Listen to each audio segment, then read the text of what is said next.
दोस्तों, जैसा कि आप कहानी का टाइटल पढ़ ही चुके होंगे, आमदनी अठन्नी खर्चा रुपया। ये एक ऐसे इंसान की कहानी है जो पैसे की अहमियत को ना समझते हुए उसे फिजूल खर्च करता है और फिर उसकी ज़िंदगी में ऐसी परिस्थितियां बन जाती हैं जिससे कि उसकी ये सारी सोच बिल्कुल बदल जाती है। तो वो क्या परिस्थितियां थी, ये सब जानने के लिए देखते हैं हम आज की कहानी।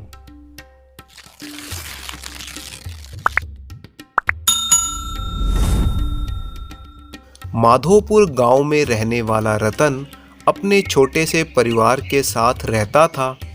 उसके परिवार में उसकी पत्नी सुमन और 2 बच्चे थे।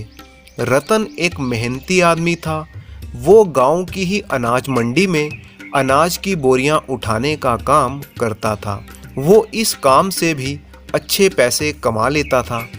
रतन गांव के कई अनाज व्यापारियों के पास काम करता था, परंतु रतन में एक बहुत बड़ी कमी थी और वो ये कि रतन मनमौजी होने के साथ साथ बहुत ही ज़्यादा खर्चीला भी था।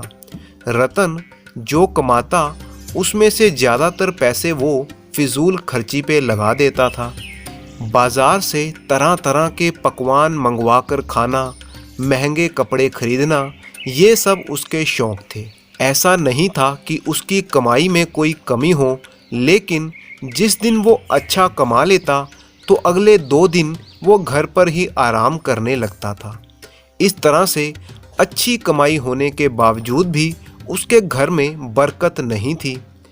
उसकी पत्नी सुमन ने उसे कई बार समझाया कि फिजूल की चीज़ों पर खर्च नहीं करना चाहिए, बल्कि कमाई का कुछ हिस्सा बचत में लगाना चाहिए, जिससे कि भविष्य में वो पैसे काम आ सकें। लेकिन रतन हर बार एक ही बात कहता था, ये 4 दिन की ज़िंदगी है, इसे पूरी मौज मस्ती में जीने दो। उस पर सुमन के समझाने का कोई भी असर नहीं था। इस तरह रतन के दिन मौज मस्ती में बीत रहे थे। एक बार रतन अपने एक दोस्त से मिलने के लिए शहर जाता है और एक पूरा दिन वो अपने दोस्त के साथ बिताता है। उसके दोस्त के पास एक महंगा मोबाइल था, जिसे देखकर रतन उससे बहुत ही प्रभावित हुआ। उसने अपने दोस्त से कहा कि मुझे भी इस तरह का महंगा मोबाइल दिलवा दो, लेकिन रतन के पास अभी पैसे नहीं थे। तो उसके दोस्त ने उधार पर उसे मोबाइल खरीदवा दिया, जिसके पैसे रतन धीरे धीरे 3-4 महीनों में चुकाने वाला था। अब रतन वो महंगा मोबाइल लेकर अपने गांव वापस आ गया। वो बहुत ही खुश था और पूरे गांव में अपना मोबाइल दिखा दिखा कर सब पर रोब झाड़ता था। पूरा गांव जानता था कि रतन की कमाई इतनी नहीं है, फिर भी उसने अपनी हैसियत से ज़्यादा खर्च करके ये महंगा मोबाइल खरीद लिया है। अब रतन का ज़्यादातर समय मोबाइल पर ही बीतने लगा। वो काम के समय भी कई बार अपना मोबाइल चलाता, उस पर गाने सुनता और जब काम नहीं होता तब भी उसका सारा समय अपने मोबाइल पर ही गुजरता था। शाम को जब वो घर पहुंचता था तो अपनी पत्नी और बच्चों से कम ही बात करता था, बल्कि घर पर भी उसका सारा समय मोबाइल पर ही गुजरने लगा। रतन की पत्नी सुमन को ये बात बिल्कुल भी पसंद नहीं थी। धीरे धीरे समय बीतता गया। कुछ ही दिनों बाद की बात है, रतन अपना बोरियां ढोने का काम कर रहा था। उसकी पीठ पर 2 भारी भरकम बोरियां लदी हुई थी कि तभी अचानक उसका पैर डगमगा गया और वो बोरियों समेत ही गिर गया। भारी भरकम बोरियां उसकी पीठ और उसकी टांगों पर गिर गई। वो बेतहाशा दर्द से चिल्लाने लगा। उसके साथियों ने उसे उठाया और घर तक छोड़कर आए। बाद में पता चला कि रतन की एक टांग और एक बाजू टूट गई है और उसे अगले 1 महीने तक घर पर ही आराम करना होगा। अब रतन घर पर ही आराम करने लगा। पहले 1-2 दिन तो उसे बहुत अच्छा लगा कि चलो काम करने से छुटकारा मिल गया, लेकिन बाद में उसकी पत्नी ने बताया कि पूरे महीने का खर्चा करने के लिए उनके पास पैसे नहीं हैं। ना तो घर में महीने भर का राशन था और ना ही रतन की दवाइयाँ खरीदने के लिए पैसे। ये बात सुनकर रतन परेशान हो गया। तब उसकी पत्नी ने कहा, इसीलिए मैं तुम्हें फिजूल खर्चा करने के लिए रोकती थी कि बुरे समय में पैसा ही काम आता है। पर रतन अब क्या कर सकता था। रतन ने अपनी पत्नी से कहा, तुम मेरा ये महंगा मोबाइल बेच दो। मैंने अपने एक दोस्त से बात कर ली है, तुम उसके पास जाओ और ये मोबाइल उसे दे दो।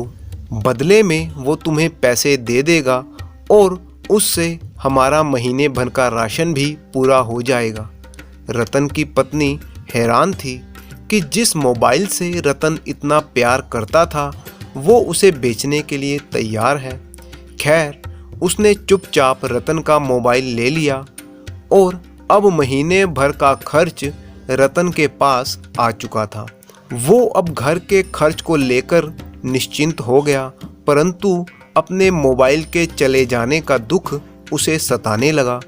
वो घर पर आराम करता और अपने ठीक होने का इंतज़ार करने लगा, परंतु अब वो उदास ही रहता था। धीरे धीरे दिन बीतने लगे और महीना ख़त्म हो गया। अब रतन की चोटें भी पूरी तरह से ठीक हो चुकी थीं। वो अगले ही दिन से वापस काम पर जाने की बात करने लगा। उस रात रतन की पत्नी ने रतन से कहा, क्यों जी, मैं महीने भर से देख रही हूँ आप बहुत ही ज़्यादा उदास रहते हैं। तब रतन ने जवाब दिया, अरे कुछ नहीं, बस यूं ही। पत्नी ने कहा, मुझे पता है तुम्हें अपने मोबाइल के चले जाने का दुख है, तुम चिंता मत करो, अब तुम ठीक हो गए हो तो बाकी सब कुछ भी ठीक हो जाएगा। इसके बाद वो दोनों सो गए। सुबह रतन की आंख जल्दी ही खुल गई। वो काम पर जाने के लिए बहुत ही उत्साहित था। जैसे ही वो अपने बिस्तर से उठा, उसने देखा कि उसके सिरहाने पर उसका मोबाइल पड़ा हुआ था। रतन का चेहरा खुशी से खिल उठा। उसने तुरंत मोबाइल उठा लिया। तभी वो सोचने लगा कि ये मोबाइल यहाँ पर कैसे आया। रतन ने अपनी पत्नी को आवाज़ लगाई और पूछा कि ये मोबाइल तो तुमने बेच दिया था, फिर ये यहाँ पर कैसे आया। तब पत्नी ने कहा, जी वो बात ये है कि आपका मोबाइल मेरे पास ही था, मैंने उसे बेचा नहीं था। रतन ने हैरान होते हुए कहा, तो फिर महीने भर के खर्च के लिए पैसे का इंतज़ाम तुमने कैसे किया। पत्नी ने मुस्कुराते हुए कहा, मैं हर महीने घर के खर्च में से कुछ पैसे बचाकर रख लेती थी। इतने सालों से जो थोड़े थोड़े पैसे मैंने जमा किए थे, बस वही पैसे मैंने महीने भर के खर्च और आपकी दवाइयों में लगा दिए। पत्नी ने आगे कहा, मैंने जानबूझकर ही आपको ये बात नहीं बताई थी कि मोबाइल मैंने बेचा नहीं है, क्योंकि मैं चाहती थी कि आपको ये सबक मिल जाए और आप पैसे की बचत की अहमियत जान सकें। रतन ये बात सुनकर खुश भी था और शर्मिंदा भी। फिर उसने अपनी पत्नी से कहा, तुम बिल्कुल ठीक कहती थी, मुझे फिजूल खर्च बिल्कुल बंद कर देना चाहिए और पैसों की बचत करनी चाहिए। आज से मैं तुम्हें वचन देता हूँ कि मैं बिल्कुल भी फिजूल खर्च नहीं करूँगा। अब रतन मन लगाकर अपना काम करता और उसने आलतू फालतू के सारे अपने खर्चे बंद कर दिए। अब उसका परिवार बहुत ही खुशी और शांति से रहने लगा था, क्योंकि रतन को समझ में आ गया था कि आमदनी अठन्नी और खर्चा रुपया हो तो घर का गुजारा नहीं चल सकता।